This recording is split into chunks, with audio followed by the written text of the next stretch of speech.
ममता बहुत ही सीधी और प्यारी लड़की थी। वहीं सुनील एक सरल और आगे बढ़ने की सोच रखने वाला लड़का। सुनील, बेटा सुनील कहाँ है? अरे जरा एक गिलास पानी तो दे दो। हाँ माँ, अभी आया। क्या माँ, पानी तेरे सर के पास ही तो रखा है।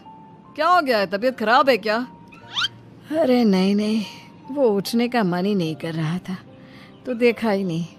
वैसे क्या कर रहा है? यहाँ बैठना मेरे पास। माँ पढ़ रहा था। वो कहना नौकरी में तो वक्त नहीं मिलता, अब ऑफिस से घर आकर ही तो वक्त मिलता है। अच्छा अच्छा ठीक है, पढ़ ले जा बेटा। सुनील पढ़ लिख कर और आगे बढ़ना चाहता था, लेकिन माँ की तबीयत खराब देखकर सोचता है कि शादी ही कर ले। कब तक माँ का ख्याल वो अकेले रख पाएगा? तो एक दिन, माँ ये ममता है, मैंने इससे शादी कर ली है। तुम्हारी तबीयत भी ठीक नहीं रहती तो मैंने सोचा शादी कर लेता हूँ। घर संभालने वाली और तुम्हें संभालने वाली कोई आ जाएगी तो अच्छा रहेगा। माँ अचानक से सामने बहू देखकर हैरान रह जाती है। बेटा ये क्या बात होती है? न बैंड, न बाजा, न दहेज, न शगुन, ऐसे कैसे बहू आ गई? माँ तू तो जानती है मैं नौकरी के साथ पढ़ाई कर रहा हूँ, तो कहाँ से इतना पैसा बचा पाता कि धूमधाम से शादी करता। वैसे भी माँ लोग तो आकर खाकर निकल जाएंगे, इसलिए बस वैसे ही। माँ जी, मैं आपका ख्याल रखूंगी। वैसे भी ये आगे की पढ़ाई कर रहे हैं, अच्छा कुछ कर गए तो सबके दिन फिर से अच्छे आ जाएंगे। सास को ममता की बात ठीक तो लगती है, लेकिन मन में कहीं ना कहीं लगता है कि कहीं बहू बेटे को लेकर फुर्र ना हो जाए और फिर तो वो रह जाएगी अकेली। बेटा देख, मेरा जो कुछ भी है वो सुनील ही है, और सुनील का भी अब इस दुनिया में मैं ही हूँ और कोई नहीं। क्या सुनील? बिल्कुल माँ, लेकिन आज से ममता भी मेरे जीवन का अहम हिस्सा है, जैसे तू है। सास को बड़ा बुरा लगता है कि उसकी सल्तनत में कोई और हिस्सेदार कैसे हो सकता है। कैसे कोई और उसके 30 साल के बेटे की जिंदगी में अचानक से आकर बराबर का हिस्सेदार बन सकता है। देख बहू, मैं भले थोड़ा बीमार रहती हूँ, लेकिन इसका मतलब यह नहीं कि घर की चीजों में मेरा कंट्रोल खत्म हो गया है। मैं आज भी इस घर की रानी हूँ, समझी? बेटा सोचता है कि ये माँ को अचानक से क्या हो गया। कल तक जो माँ कहती थी कि जिंदगी का कोई भरोसा नहीं, वो अचानक से जंग के मैदान की झांसी की रानी कैसे बन गई? माँ क्या हो गया है? सब ठीक है ना? अचानक कैसी बात कर रही हो? ममता का आज पहला दिन है, स्वागत करो उसका। आसपास की आंटियों को बुलाओ, नई दुल्हन की मुंह दिखाए करवाओ। खैर, सास होने का फर्ज निभाती है और बाद में एक सहेली के साथ बाहर निकल जाती है। क्यों नहीं बताया नहीं कि बेटे का ब्याह कर रही हो? वैसे तो सारा दिन हम ही में घुसी रहती हो। अरे मुझे भी तो अभी पता चला, यूं अचानक सर पर लेकर आ गया। कहता है बहू है माँ तुम्हारी, अब इसको भी इतना ही मैं प्यार करता हूँ जितना तुझे करता हूँ। लो जी, ये क्या बात होगी? क्यों इतना प्यार करता है?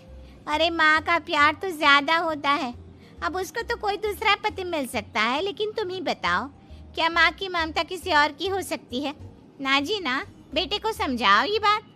अरे क्या समझाऊं, मुझे तो खुद ही समझ में नहीं आ रहा कि क्या हो रहा है।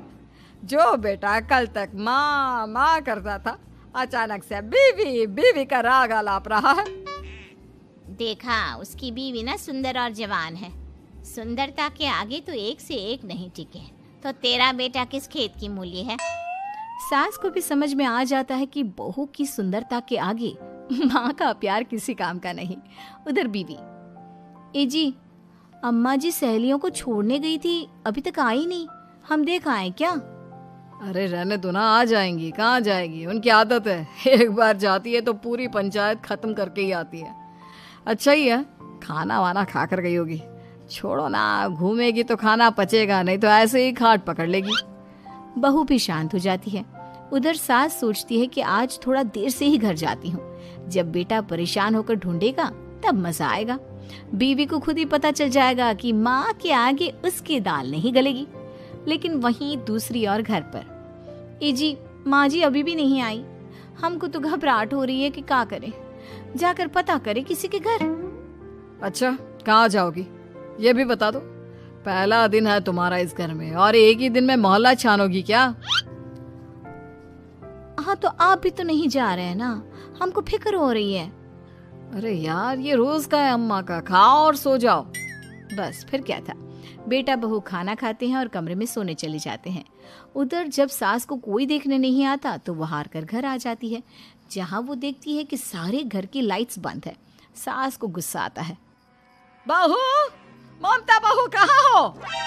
लेकिन सारे दिन की थकी बहू को ऐसी नींद आती है जैसे किसी ने भांग की गोली खिला दी हो। वो तो नहीं उठती। उठकर आ जाता है बेटा। क्या बात है अम्मा, काहे चिल्ला रही हो? अरे सो जाओ ना, सुबह की थकी है बहू, वो सो रही है। जोर से बोलोगी तो नींद खुल जाएगी उसकी। माँ को गुस्सा आ जाता है।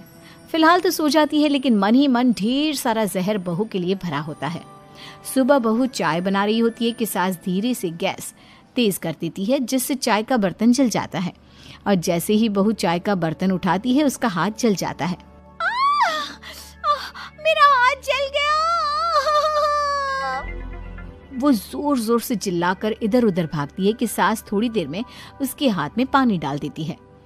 हाय रे बहू, क्या कर रही हो? पहली बार रसोई छुई हो क्या? सासू माँ, गलती से गैस तेज रह गई थी और बर्तन जल गया, जिससे मेरा हाथ जल गया। हाय रे, कितना गंदा दाग। छी छी छी छी, मुझे तो उल्टी आ रही है तेरा गला हुआ मांस देखकर। तू ना मुझे अभी साथ से खाना मत लगाना। बहू भी खुद का हाथ देखती है तो उसे भी रोना आ जाता है। कुछ दिनों के बाद सास की सहेली आती है, बहू चाय बनाकर लाती है। उसके जाने के बाद सहेली कहती है, बहू की सुंदरता ऐसी है कि कोई भी दीवाना हो जाए। वैसे तेरे बेटे का क्या हाल है? अरे वैसा ही है, बहू के पीछे लट्टू। क्या करूं, कुछ समझ में नहीं आ रहा। मैंने तो बहू के चेहरे पर दिवाली के पटाखे की चक्री फेंक दी, उसका पूरा चेहरा जल गया। अब देखो ना रही सुंदरता, और ना ही अब मेरा बेटा उसे पूछता है। अरे अब तो वो उसे छोड़कर दूसरी भी देखने को बोल गया है मुझे। बहू सारी बात सुन रही होती है। आंटी, एक बात बताइए, क्या भरोसा है कि दूसरी सही आए और आपके अनुसार रहे? देखिए आंटी, मेरी सासू माँ को गलत बात सिखाने की जरूरत नहीं है। हमारा परिवार साथ में खुशी से रह रहा है। देख बहू, मेरी सहेली की बेइज्जती ना कर, वही अच्छा रहेगा तेरे लिए, समझी? बहू नहीं मानती है। वो बार बार उनकी सहेली को घर से निकल जाने को कहती है। तभी सास की सहेली पास के चूल्हे से लकड़ी लाकर बहू के चेहरे पर लगा देती है। बहू जोर जोर से रोने लगती है। अरे ये क्या कर दिया? मैंने कहाँ किया, ये तो तूने किया। तू ही नहीं चाहती थी कि बहू बेटे के साथ रहे, भला मैं क्यों करूंगी? मैं तो चली, निपटो अब। बहू रो रही होती है, दर्द से चिल्ला रही होती है, लेकिन सास उसे डॉक्टर के पास नहीं ले जाती। तभी पति आता है। क्या हो गया ममता? ये दाग कैसे लगा? तुम कैसे जली? ममता कुछ नहीं कहती, बस दर्द से करा रही होती है। पति माँ की तरफ देखता है। हो ना हो माँ, ये पक्का आपका काम है। आप ही ममता से जला करती थी ना। देखना माँ, अब पुलिस आएगी, केस बनेगा, लेकिन पहले मैं ममता को अस्पताल लेकर जा रहा हूँ। सभी अस्पताल जाते हैं, जहाँ डॉक्टर ममता की सास से कहते हैं, आपने तो नहीं जलाया ना बहू को? अब ममता की सास के तो पसीने छूट रहे होते हैं। वो घबरा कर कहती है, ना ना डॉक्टर साहब, कैसी बात करते हैं? हम क्या जलाएंगे अपनी बहू को? डॉक्टर ममता के पति से पूछते हैं, देखिए, क्योंकि ये ससुराल में जली है तो मामला पुलिस का बनता है, तो आप पहले पुलिस को बुलाइए, तभी इलाज पूरा होगा। सास डर जाती है कि अब तो बच्ची जिंदगी जेल में ही रहना होगा। रहने दीजिए ना, पुलिस को क्यों बुलाना? सारी हंसी खत्म हो जाएगी जब पुलिस के डंडे पड़ेंगे। बहू को जलाना भले ही बहुत आसान हो, लेकिन उसके बाद सारी जिंदगी जेल की हवा खाना। सास डर जाती है। पुलिस आती है। पास लेटी दर्द से करा रही ममता स्टेटमेंट देती है। तो क्या हुआ था? कैसे जली आप? ममता पास खड़ी सास को देखती है। बेटी बताओ, कैसे जल गई तुम? ओए, काका का किरण वाली शाहरुख, चुप, बिल्कुल चुप। सास चुप। सभी इंतजार करते हैं कि ममता क्या बोलेगी। जी, मैं खाना बना रही थी, लकड़ी उड़कर मेरे ऊपर गिर गई और मैं जल गई। सास बहू की बात सुनकर रोने लगती है। देखा माँ, कितनी समझदार है ममता।